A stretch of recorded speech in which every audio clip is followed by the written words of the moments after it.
कढई ठेवायची। कढई चांगली गरम झाली। आता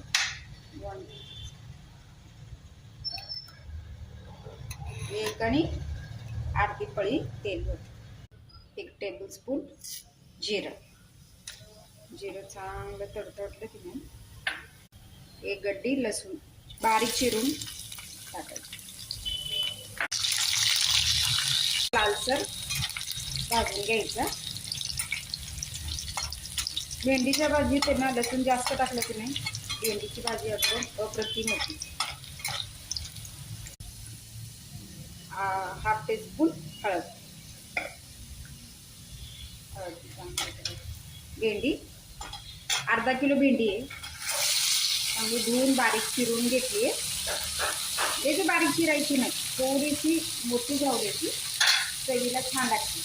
आणि भेंडीची भाजी चांगली भाजून घ्यायची, म्हणजे तिखट होत नाही। जेवढी तुम्ही चांगली भाजणार ना, आणि चांगले फुल गॅसवरतीच भाजायचं। फुल गॅसवर भाजले की नाही भेंडी अजिबात तिखट होत नाही। भाजायची भेंडी जेवढी तुम्ही चांगली भाजणार ना अजिबात तिखट होणार नाही। भेंडी वगैरे काहीच टाकायला लागत नाही। तर भाजायला अजून 10 मिनिटं तर लागेल। चांगलं भाजून घेतलं तर भाजी चांगली भेंडीची भाजी। भेंडी ना असंच मिक्स करत राहायचं, झाकून ठेवायचं। झाकून ठेवली की नाही भेंडी चिकट होते। असंच मिक्स करत राहायचं जेवढे तुम्ही मिक्स करणार असं। आणि फुल गॅसवरती गॅस आता बारीक करायचं।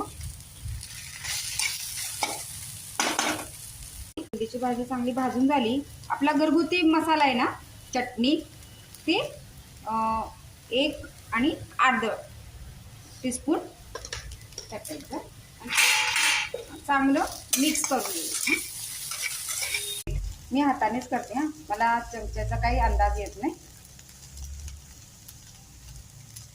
टाकून चांगलं मिक्स करायचं। शेंगदाण्याचं कूट टाकायचं, चांगलं मिक्स करून घ्यायचं आणि गॅस बंद करायचं। शेंगदाण्याचं कूट टाकल्यावर ना जास्त उशीर नाही मिक्स करायची। झाली भेंडीची भाजी, झाली रेडी आपली। भेंडीची भाजी चपाती बरोबर, भाकरी बरोबर खाऊ शकतात। कशी वाटली एवढी नक्की कमेंटमध्ये सांगा। तुम्हाला कुठली भाजी बघायला आवडेल ते पण कमेंटमध्ये सांगा।